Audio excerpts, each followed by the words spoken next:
बस ये बात मत पूछिए आप, मैनेज करना बहुत मुश्किल होता है। जैसा म्यूजिक आप सुनेंगे वैसा ही गाएंगे। म्यूजिक के लिए कोई शॉर्टकट बना ही नहीं है। तू मुझे नवाज दे, ये तेरा करम है वरना। नमस्कार दोस्तों, मैं आपका अपना प्रयाग नागर आया हूं आज फिर आपके सामने एक ऐसे हस्ती को लेकर जिनका म्यूजिक इंडस्ट्री से बहुत पुराना नाता है और ये बहुत मंझे हुए खिलाड़ी हैं। ये कई भाषाओं में अपने गीत गाते हैं, सिंगिंग करते हैं। ये कई तरह के म्यूजिक इंस्ट्रूमेंट भी प्ले कर सकते हैं और मैं इनके बारे में ज़्यादा बता नहीं पाऊंगा क्योंकि ये इतनी अच्छी हस्ती हैं और दिल के इतने अच्छे हैं। साथ ही साथ ये बहुत से भी कामों में उलझे रहते हैं, बहुत बिजी लाइफ है इनकी, लेकिन फिर भी आज उन्होंने हमारे लिए कुछ चंद लम्हे निकाले हैं। तो आइए हम उन्हीं से सुनते हैं, उन्हीं की मुँह जुबानी उनकी कहानी। नमस्ते सर। नमस्ते प्रयाग जी। हेलो, कैसे हो आप? प्रयाग नागर जी ने मेरी कुछ ज्यादा ही तारीफ कर दी है। एक्चुअली कलाकार का जो धर्म होता है, अगर वो म्यूजिक से जुड़ा हुआ है तो अगर वो परफॉर्म कर रहा है कहीं पर या बच्चों को सिखा रहा है तो अपना 100% दे और ईमानदारी के साथ दे। सर पहले तो आप हमारे व्यूअर्स को अपना पूरा नाम बताइए। जी, मेरा नाम है इकबाल अहमद वारसी। देखिए, नाम तो मेरा इकबाल अहमद है जी। लेकिन म्यूजिक इंडस्ट्री में मुझे इकबाल अहमद वारसी के नाम से जाना जाता है। तो सर मेरे को एक चीज बताइए कि आप कब से इस लाइन में हैं, कब से सिंगिंग कर रहे हैं? जी, लाइन में तो मैं 2001 से मैं हूँ। अच्छा, काफी लंबा समय हो हाँ, गया। करीब 23 साल हो गए जी। जिसके अंदर सिंगिंग लाइन में मुझे आए हुए 11 से 12 साल हो गए, जिसमें मैंने डिवोशनल का भी काम किया है और उसके बाद फिर पैट्रियोटिक भी गाए हैं और बहुत सारी लैंग्वेजेस में मैंने सॉन्ग्स गाए हैं और सिखाता हूँ बच्चों को। अच्छा, तो आप क्लासेस भी देते हैं? जी जी, म्यूजिक क्लासेस भी देता हूँ। तो सर आप मेरे को एक बार ये हमारे व्यूअर्स को ये बताइए कि आप जो क्लासेस देते हैं वो कहाँ पर हैं, आपका एड्रेस क्या है, जो ताकि हमारे व्यूअर्स भी आपसे सीख सके। एक चैनल है हमारा, एक ऑर्फिक बैंड है, लेकिन मैं उस पे क्लासेस वगैरह नहीं देता हूँ। मैं उस पे क्लासेस का कंटेंट कम डालता हूँ। मैं क्लासेस के लिए ऑफलाइन ही ज्यादातर बच्चों को मैं सजेस्ट करता हूँ कि ऑफलाइन में ही ज्यादा अच्छा आती है। जी जी। पहले मैं यहाँ मार्च स्टूडियो में भी, अच्छा, जो हमारा ये मार्च स्टूडियो है जिसके सौजन्य से आपने आज हमें यहाँ बुलाया, मैं यहाँ भी बच्चों को सिखाता था। और सर मेरे को एक चीज बताइए कि आपका इस लाइन में आना कैसे हुआ? इस लाइन में आना तो ऐसा है जी कि हमारे दादा परदादा। अच्छा, तो आपके ये सिंगिंग ये इस तरह से माने कि आपके खून में है? हाँ, बस ये मान लीजिए। तो सर मैं आपसे पूछना चाहूँगा कि जो आप ये क्लासेस देते हैं जी, इसमें क्लासेस देना और फिर आपकी सिंगिंग लाइन है, फिर आप अपनी लाइफ भी एंजॉय करते हैं, तो ये सब कैसे मैनेज होता है?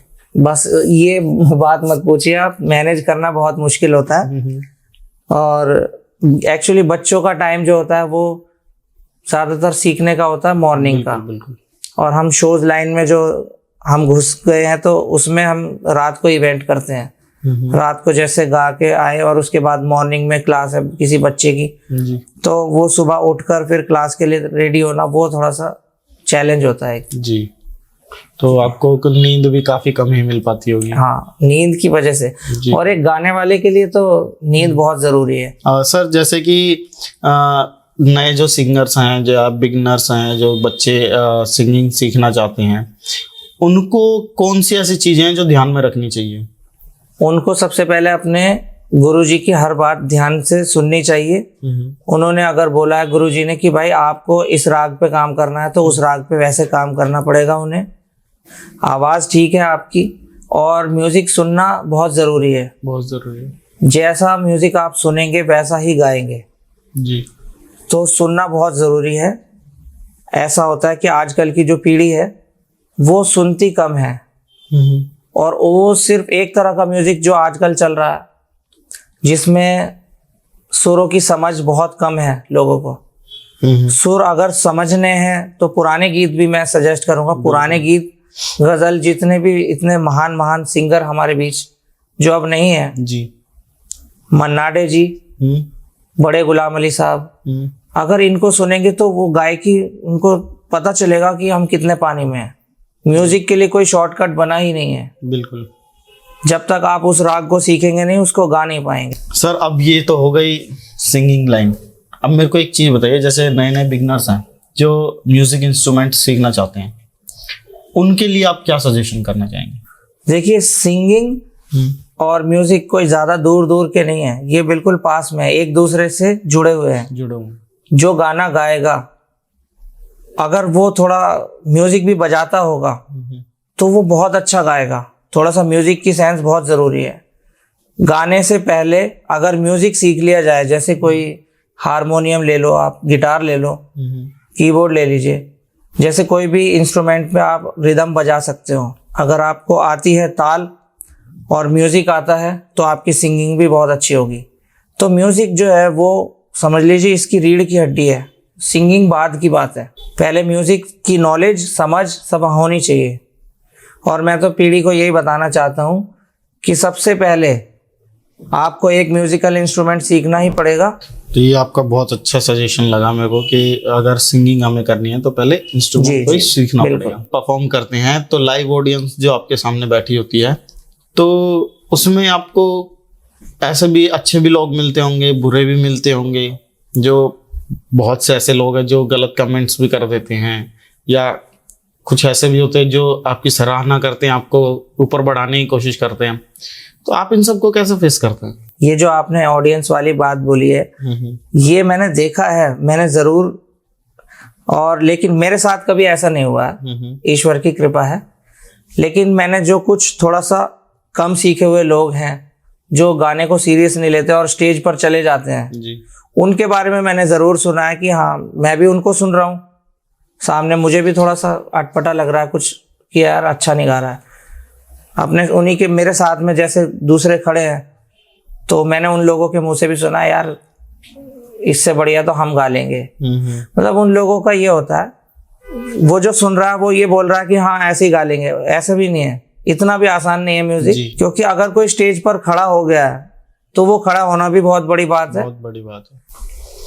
सर ये सब चीज़ें तो हो गई हमारे सिंगिंग और म्यूजिक की तरफ से बातें, और अब हम आपके लाइफ के बारे में जानते हैं।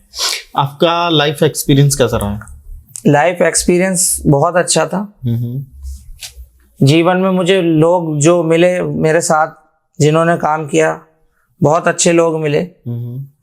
अब मैं खानदानी गाने बजाने वालों में से ही हूँ, तो मेरे लिए थोड़ी सी चीज़ें आसान हैं। और हमारे व्यूअर्स को मैं बताना चाहूँगा कि सर सिंगिंग क्लासेस भी देते हैं, म्यूज़िक इंस्ट्रूमेंट भी प्ले करवा सकते हैं। अगर आपको सीखना है या आपको सिंगिंग करनी है, म्यूज़िक इंस्ट्रूमेंट आपको सीखने हैं, तो आप सर से क्लास ले सकते हैं। सर आपकी इतनी अच्छी आवाज़ है तो हमारे व्यूअर्स को 2 लाइन गा के सुना दीजिए आप अपने सुरीली सी आवाज़ में।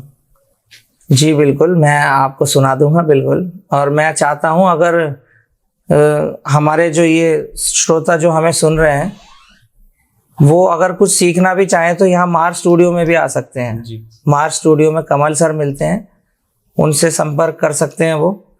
और मेरा जो ठिकाना है उनसे दूर नहीं है, कभी भी जब बुलाते हैं मैं आ जाता हूँ। और यहाँ बच्चे होते हैं तो मैं ज़रूर उनको सिखाने के लिए आता हूँ। तो मैं आपको सुना देता हूँ, आप ये बताइए क्या सुनेंगे आप? जो आपकी इच्छा हो सर वो सुना दीजिए। देखिए मैं पसंद करता हूँ सूफी में एक शेर सुना देता हूँ आपको छोटा सा। और वो शेर जो है हमारे, वो भी किसी गुरुजनों ने हमें लिख कर दिया था। गुरुजनों में से एक हैं, उनका नाम रफ़ी जी था, उनका नाम थी रफ़ी जी। जो हमारे संगीत के गुरु हैं वो मिथिलेश जी हैं, और जिनसे हमने तालीम ली है मिथिलेश झा। तो मैं आपको गीत सुना देता हूँ, एक खूबसूरत सा शेर है। तू मुझे नवाज दे ये तेरा करम है, वरना तेरी रहमतों का बदला मेरी बंदगी नहीं। धन्यवाद सर, आप आए, आपने अपना इतना कीमती समय हमें दिया और इतनी सुरीली आवाज़ में हमें 2 लाइनें गाकर सुनाई। और हमारे व्यूअर्स को, हमारे बिगनर्स को आपने काफ़ी अच्छी अच्छी चीज़ें बताई हैं जो उन्हें ध्यान में रखनी चाहिए आप चाहे तो यहाँ भी सीख सकते हैं और आप चाहें तो सर के पास भी सीख सकते हैं, जहाँ आपको अच्छा लगे। और सर के मैं YouTube और Facebook का लिंक आपको दे दूंगा, आप वहाँ जा सकते हैं, चेक इन कर सकते हैं। और धन्यवाद, आपसे मुलाकात हुई आज फिर मैं सर को आपके सामने लेके आया। नेक्स्ट टाइम फिर मैं एक ऐसे इंसान को आपके सामने लेकर के आऊँगा जिसमें बहुत सारी खूबियाँ होंगी और फिर से कुछ दिलचस्प बातें होंगी। Thank you sir. Thank you.